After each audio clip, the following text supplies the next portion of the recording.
सभी को सुप्रभात।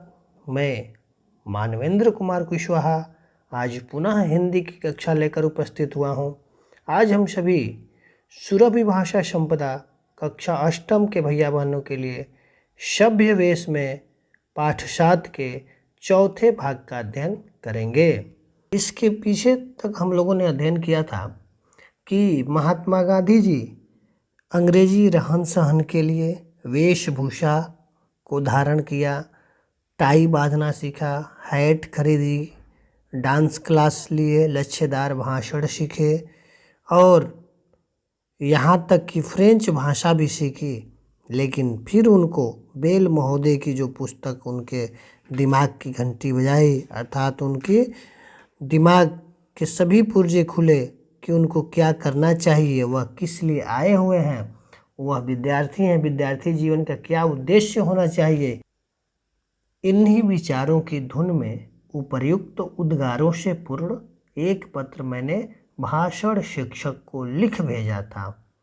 उनसे मैंने 2 या 3 पाठ ही लिए थे। कह रहे हैं कि इन्हीं सब विचारों से जो मैंने ऊपर सोचा कि विद्यार्थी जीवन का क्या लक्ष्य होना चाहिए, कैसी तैयारी करना चाहिए, कैसे उनके आचार व्यवहार होने चाहिए, इन सभी बातों के मन में जो उद्गार हो रहे थे, मन में जो बातें उठ रही थी, उसके लिए इन्होंने एक पत्र अपने भाषण शिक्षक को लिख भेजा और उनसे इन्होंने 2-3 पाठ ही पढ़े थे, तभी उन्होंने उनको यह पत्र लिखा।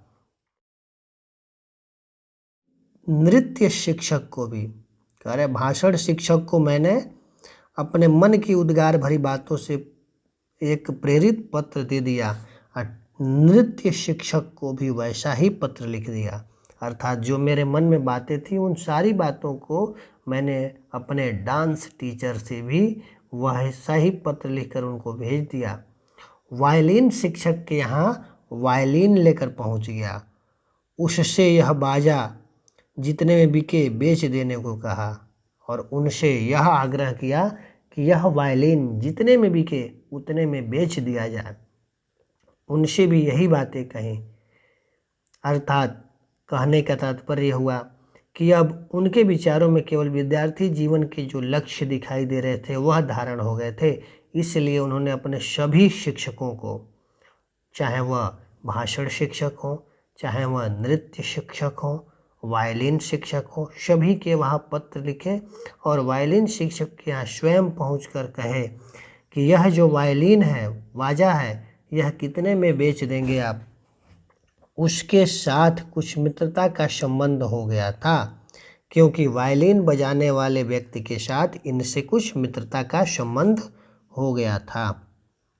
इससे उसके सामने मैंने अपने मन की बात कही। इसलिए कह रहे हैं कि मैंने अपने मन की बातें वायलिन बजाने वाले के साथ कही, क्योंकि उससे मित्रता का सा संबंध हो गया था।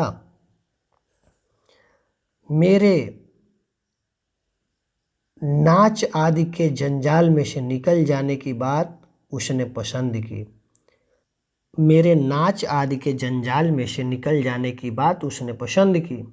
अर्थात वायलिन बजाने वाले के साथ इतनी मित्रता हो गई थी कि उससे मैंने मन की बातें कहीं और वह उससे मैंने यह भी बता दिया कि इस नृत्य के जंजाल से, मोह माया सभ्यता के इस बाजार से मैं निकलना चाहता हूँ। और यह सारी बातें वह जब उनको बताए तो वह बड़े ही प्रसन्न हुए। उन्होंने उसकी महात्मा गांधी जी की बातें बड़ी ही पसंद की, अर्थात बड़े ही गौर से सुनी, उनकी बातें मानी।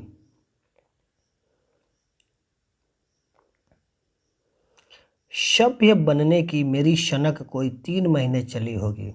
कह रहे हैं कि सभ्य बनने की जो सनक थी, मेरे अंदर पागलपन था, वह कोई 3 महीने तक चला ही होगा। पोशाक की टीम टाम तब बरसों चली। कह रहे हैं कि इंग्लैंड की सभ्यता को सीखने के लिए, उनके माहौल में घुल मिल जाने के लिए कोई सनक यानी कोई पागलपन मेरे ऊपर यह 3 महीने तक चला होगा। लेकिन जो पोशाक की बातें थी, अच्छे पहनावे की बातें थी, वह शारीरिक टीम टाम, शारीरिक बनावट, ताम झाम, वह सब वर्षों तक चली, पर अब मैं विद्यार्थी बन गया। कह रहे हैं शारीरिक पोशाक भले ही वही रही, लेकिन अब मैं विद्यार्थी बन गया था, मेरा मन अध्ययन में लगने लगा था। कोई यह न समझे कि नाच आदि के मेरे प्रयोगों के मानी यह है कि मैं उस समय स्वच्छंद बन गया था। कह रहे हैं कोई यह न समझे कि यदि नृत्य के क्लास मैंने ज्वाइन कर लिया या उनके प्रयोगों से यह कि मैं वहाँ की नागरिकता के आधार पर मैं स्वच्छंद बन गया था। स्वच्छंद का अर्थ होता है बंधन मुक्त हो गया था, पूरी तरह स्वतंत्र हो गया था। ऐसा नहीं है। ध्यान से देखने पर पाठकों को उनमें बुद्धि विचार भी मिलेगा, और ध्यान से यदि देखेंगे पाठक बंधु, पाठक या श्रोता, तो उनमें बुद्धि विचार भी मिलेगा कि किस कार्य को किसको करना चाहिए, किस कार्य से किसको सफलता मिलेगी। अपने आप को देखकर उन कार्यों में जाना चाहिए। इसलिए उनमें पाठकों को, श्रोताओं को बुद्धि विचार भी मिलेगा। इस मोह काल में भी मैं कुछ अंश में सावधान था। यानी इस मोह काल अर्थात इस 3 महीने के मोह माया के जाल में भी मैं कुछ अंश में सावधान था। यानी कुछ छोटे छोटे रूपों में मैं सावधान रहा था, क्योंकि नृत्य आदि क्लास ज्वाइन करने के कारण या संगीत की कक्षा ज्वाइन करने के कारण मैं अपने लक्ष्य से भटका नहीं, क्योंकि कुछ अंश, कुछ रूपों में मैं उन सभी चीज़ों से सावधान था। अरे इस मोह माया के बाजार में मैं कुछ सावधान था। पाई पाई का हिसाब रखता था, खर्च नपा तुला था। कह रहे हैं कि मैंने हर चीज़ का हिसाब रखा था, खर्च नपा तुला था। हम लोगों ने भी अध्ययन किया कि इनकी जो सिलाई की बातें थी, इन्होंने 10 पाउंड सिलाई में खर्च किया। उसके बाद अपने बड़े भाई से सोने की चेन मंगवाई थी, चिमनी हैट खरीदी थी। यहाँ तक कि इन्होंने नृत्य क्लास भी ज्वाइन किया, जिसमें एक सत्र के 3 पाउंड फीस दिए, और वायलिन बजाना सीख लिया। 3 पाउंड वायलिन के लिए इन्होंने खर्च किया, और 1 गिन्नी अर्थात 1 पाउंड के आधार पर इन्होंने अपने भाषण कला के रूप में सीखने के लिए गुरु को दिया था। अर्थात कह सकते हैं कि इन्होंने जो भी खर्च किया उसका सारा हिसाब ही रखते थे। यह बताए हुए हैं कि सारे हिसाब में रखता था, और खर्च भी इनका नपा तुला था। देख देख कर यह खर्च करते थे। विद्यार्थियों को यह प्रेरणा लेनी चाहिए कि हमें खर्च कहाँ और किस आधार पर करनी चाहिए। हम कहाँ खर्च करेंगे, कौन सा खर्च हमारे लिए लाभदायक होगा। यदि हम नृत्य क्लास या संगीत का क्लास ज्वाइन करते हैं तो वह हमारे परिवेश के अनुसार सही है या गलत है, यह आपको तय करके उसमें ज्वाइन करना है, उसमें खर्च करना है। कोई क्लास बुरा नहीं है, कोई भी सब्जेक्ट बुरा नहीं है, सभी परिपूर्ण है। जिससे आप आगे बढ़ेंगे उससे आपका करियर बन सकता है। परंतु यह सबसे बड़ी बात होती है कि आप उसके आधार पर आप क्या क्या चीज़ें कर सकते हैं, यह आपको तय करना है, आपको जानना है। आगे देखते हैं। महीने में 15 पाउंड से अधिक खर्च नहीं करना है, यह निश्चय कर रखा था। कह रहे हैं कि 1 महीने में 15 पाउंड से अधिक खर्च नहीं करना है, यह इन्होंने एकदम निश्चय कर लिया था।